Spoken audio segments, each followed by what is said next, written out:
David Harding, Counterspy. Washington calling David Harding, Counterspy. Harding, Counterspy, calling Washington.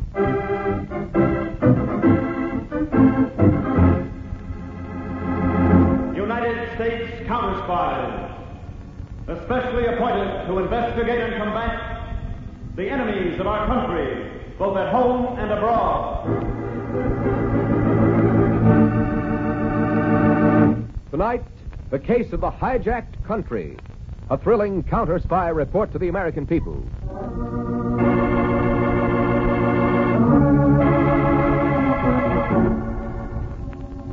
One evening in the assembly hall of Counterspy headquarters in Washington, Chief David Harding was addressing a counter-spy training group of over 100 young men and women.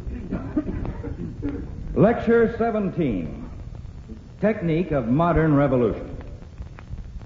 In years to come, many of you will serve in foreign posts, and I want you to know how a few daring individuals can seize an entire country. In former times, pitched battles were fought. In modern times, control is cleverly seized by shrewdly planned action. Battles come later. Maybe. Now, this technique of revolution may also be used for other purposes.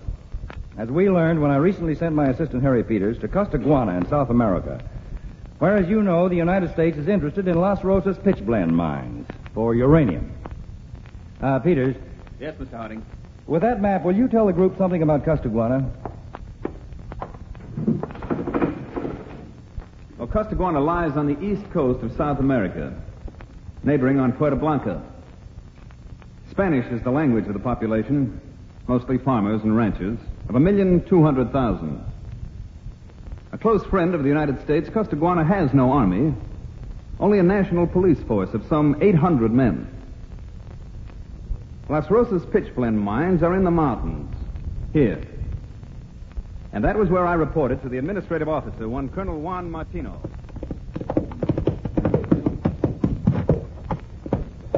Easy, Chico. Easy, boy.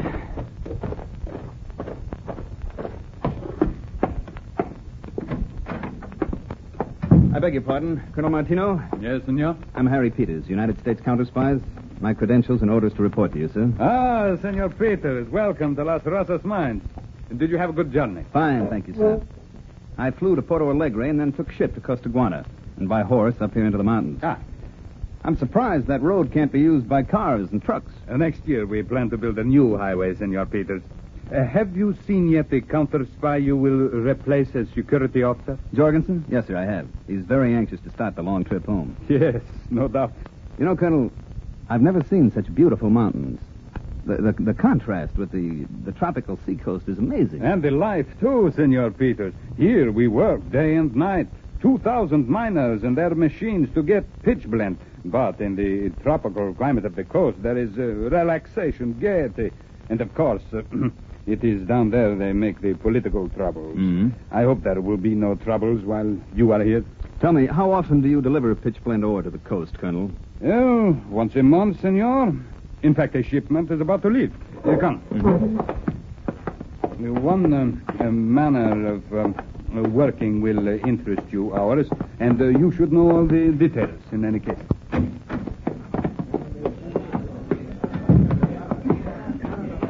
Do you keep an armed force here, Colonel? A few men, Senor. But when we send the ore down to the port, police are sent from the capital to various danger points on the road. We take no chances. I see.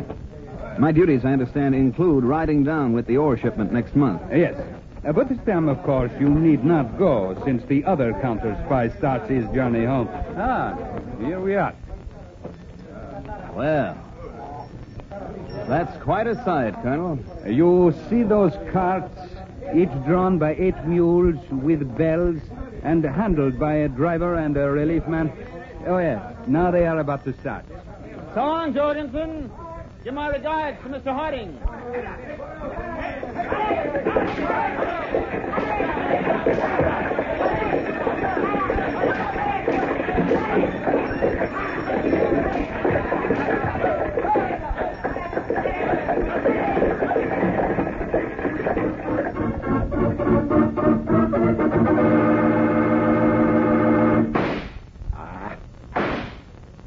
Better.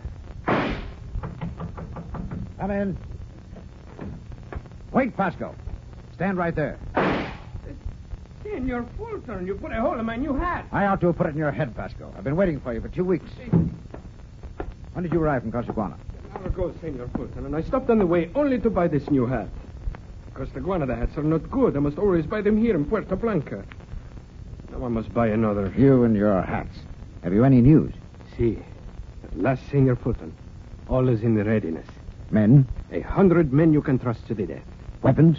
Submachine guns, 80. Garand rifles, 20. Automatics, 40. Yes. And grenades, 6 for each man. Ammunition, more than enough. Knives, 1 for each man. Good. Technicians? 5 men. Experts in all means of communications, telephone and radio. And the next shipment from the mine? Well, one shipment left the Las Rosas mines 3 weeks ago. The next will go in next Tuesday. And the shipment is worth... How much would you say, Pasco? Quien sabe? $1 million? $2 million? 10 million. I am overcome by amazement, senor, every time I reflect upon this scheme of yours. To steal an entire shipload of uranium ore. Steal a shipload? Why, Pasco, we're going to hold up an entire country. The greatest hijack in history. Making prisoners of over 1 million people for as long as we need. And right under the noses of the whole world. Why, we'll knock their eyes out. Like this. 1, 2, 3.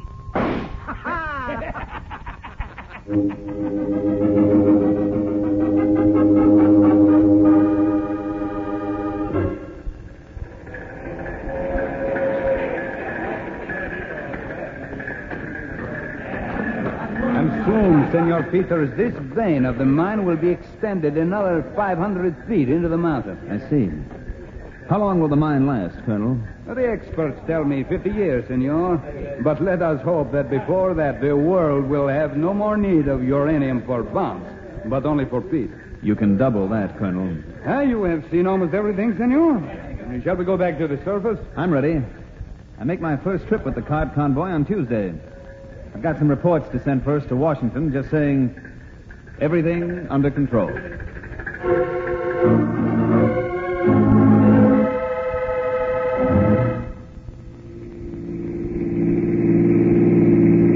Senor Fulton, we will be at the presidential palace of Costaguana. No danger of President Ramos changing my appointment, is there, Pasco? Oh, no, senor. He's a mild little man, a former professor at the university. And your appointment was made by important friends of ours. While you are with him, 2 of our men will stay in the anteroom and make sure no one intrudes.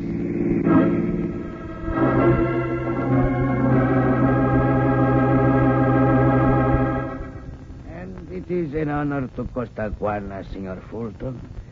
So many important American businessmen like yourself come here to help develop our country. I appreciate your feelings, Mr. President. Now, I wish you to tell me in what way I can help. As president of Costaguana, I am anxious to convince our good friends of North America that we will do everything... Mr. President, you don't have to convince anybody in the States. Just me, right here in your office. But you produce a pistol. I do not understand this kind of American joke. It's no joke, Mr. President.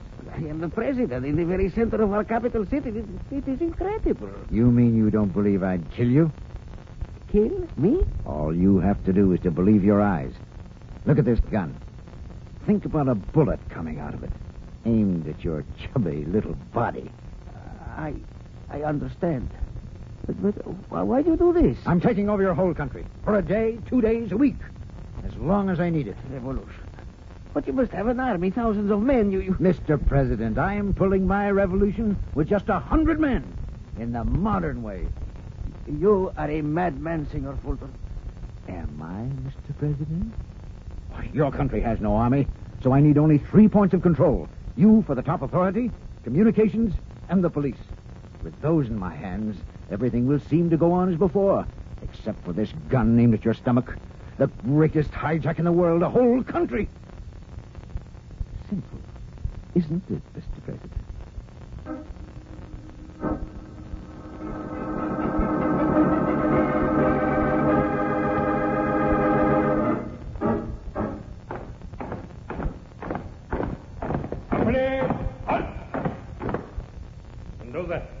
your 5 men into this wing of the building, the telephone section. Proclaim the revolution in the name of the people, and kill any of those people who make trouble. What? March! Luis, 10 men into the radio and telegraph section. Take control. And keep everything going as usual. What? March!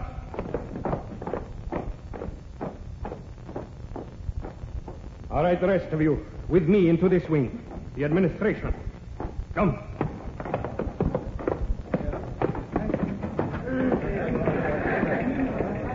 Attention! What is it? Men, take your position. All right, all of you, listen. We proclaim a revolution in the name of the people. No one will be hurt unless he makes trouble. Go on doing your jobs as if nothing had happened. If you fail or try to escape, look at my men all around the room. And look at their guns.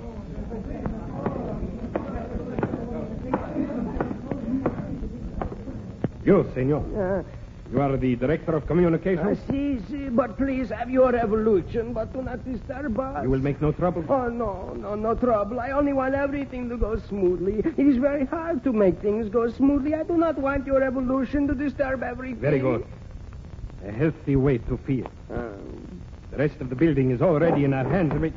A man trying to escape. Shoot him, you fool! Silence! Silence! That is what happens to anyone who makes trouble. Is that clear? Now, Senor Director, you will pick up that telephone and connect me directly with the office of Presidente Ramos. What? The direct private number. Quickly. Si, only please do not disturb the communication. I will take that telephone.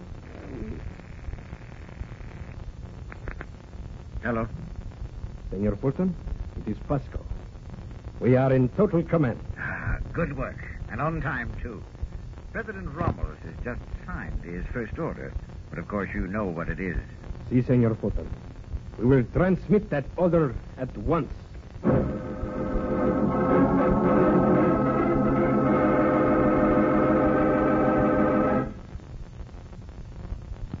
To Chief of National Police, an order from the President to remove all police from their positions along the road from Las Rosas mine.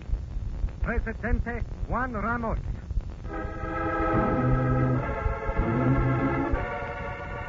Now, Mr. President, do I pull this trigger, or do you telephone this next message I've written out for you? Very well. Hello? You will send this telegram to Las Rosas mine by order of Presidente Ramos. Emergency. To safeguard the pitch blende. The shipment will be taken by the convoy not to the freighter USS Flygull as previously ordered, but to the independent freighter at Pier 14. Signed, Ramos, Presidente.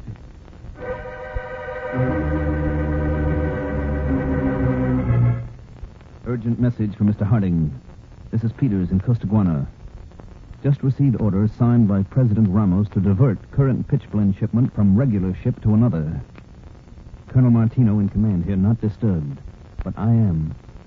Also, farmers from neighborhood report that all police have been removed from danger points along highway. Fearing political trouble, I am requesting investigation and return advice.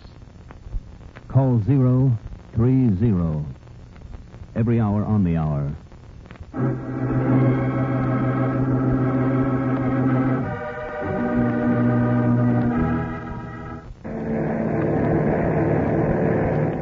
Mr. Harding will reach our destination in about 2 hours. Thanks, Edward. I'm seriously worried by Peter's latest reports. They suggest a revolution. We'll have to land in Puerto Blanca across the frontier from Costaguana. I wish I knew what's happened to Peters.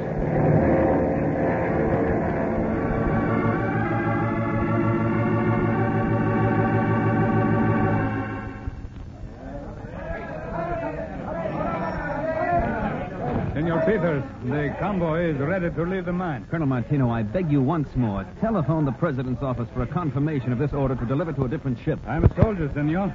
I cannot question orders. Colonel Colonel, look. Just arriving. Isn't that a detachment of mounted police?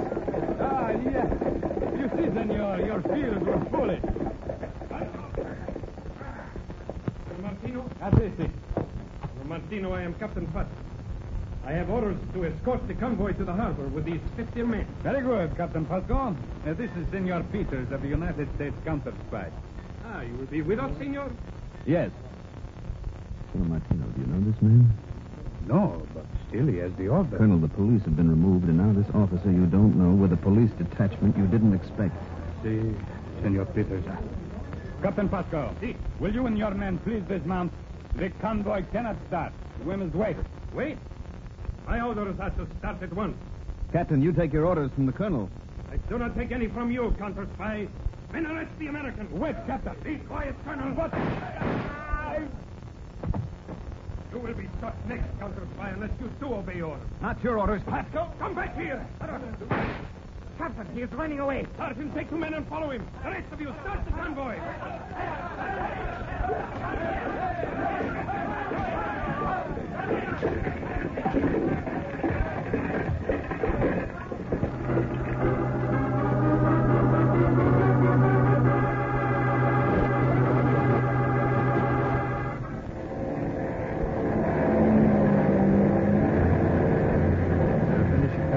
Mr. Harding, we're coming down to land. Yeah. Hope this plane isn't too big for the landing strip.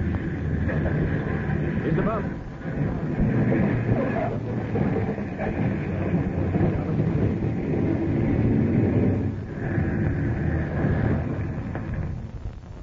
All right, Edward. Let's go. All right. Mr. Harding. Oh, that's Peters, Yeah. Mr. Harding. Got here safely. Hello, Steve.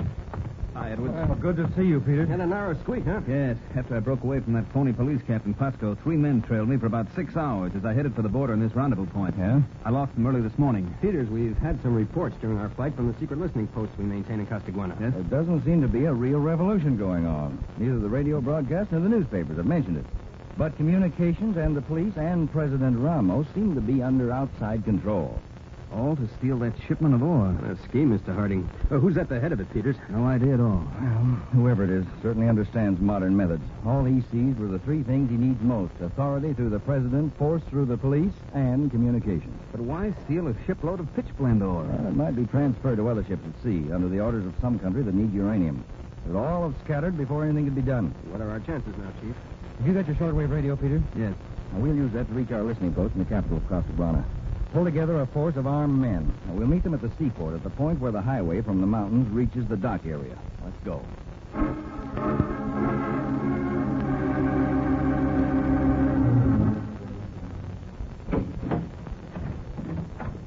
Come in, Pasco. Si, senor. I see everything is calm elsewhere in the presidential palace. And it's calm in here, too. Ah. El Senor Presidente. He sleeps. Collapsed. I'm dead myself. Haven't slept for 48 hours. Have you got any news since that counterspy escaped you? Si. When I came into the city just a while ago, I obtained several reports from our own observers. There are rumors around the city of other counterspies. Other counterspies? Si. How could they get into the country without my knowing? The rumors say they came from over the frontier. And you've got to assign men, not police, but some of our own men, to hunt them down and kill them. I will do so. Now, the convoy from the mine. It's due to arrive at the ship at 7 tonight, right? In 2 hours. Good. You go and send the men out after those counterspies, then phone me here and I'll join you at the ship. Now go on, get going.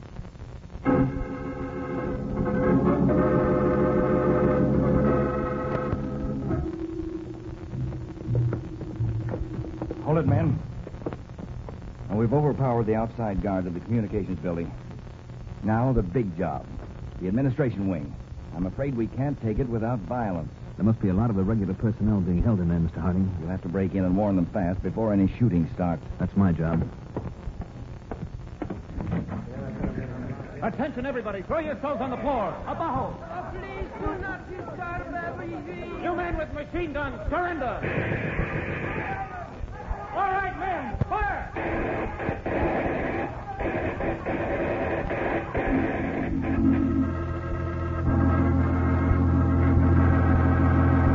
From United States Counterspy, Chief of National Police.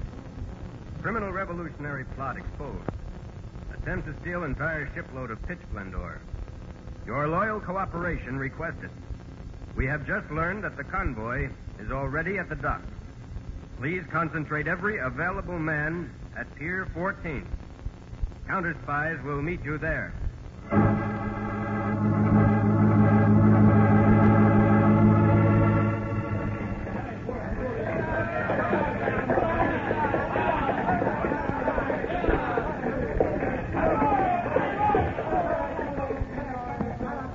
All you men, unload those carts onto the ship, and fast. Pasco. Si, Senor Fulton. Either our men keep the loading going fast. Si. Whole job has to be done in 6 hours. Ship sails with the morning tide, and we've got to be ready. Si, Senor. I will get Fulton! Here's John Fulton on this dock. Senor, name? Who wants John Fulton? This is David Harding, United States Counterspies. The entire dock is surrounded by 500 armed police. We call on you to surrender. No surrender, Harding. It's my duty to warn you to try to save the lives of innocent people. If you personally do not surrender, we attack. Senor Fulton, we are defeated. Not yet, Pasco. Maybe they'll get me, but I get Harding first. Get out of my way. What's your answer, Fulton? I'm coming. You men, clear out of my way. Senor, I did of it. Oh, my case is over. Look.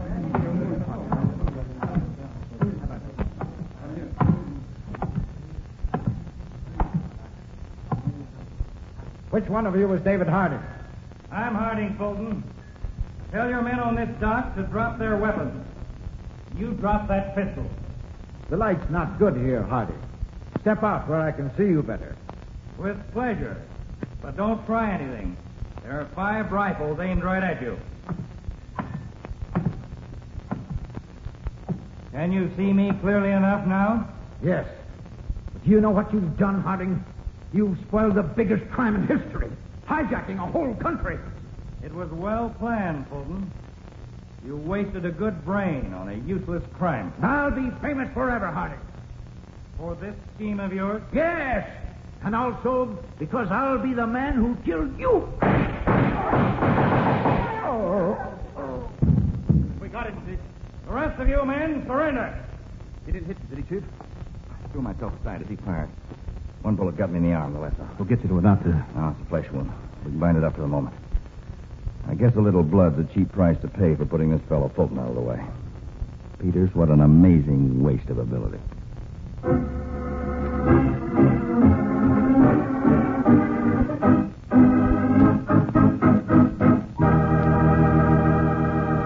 Tonight's Counterspy program originated in New York and was directed by Leonard L. Bass, dramatized by Paul R. Milton, and featured Don McLaughlin and Mandel Kramer with music by Jesse Crawford.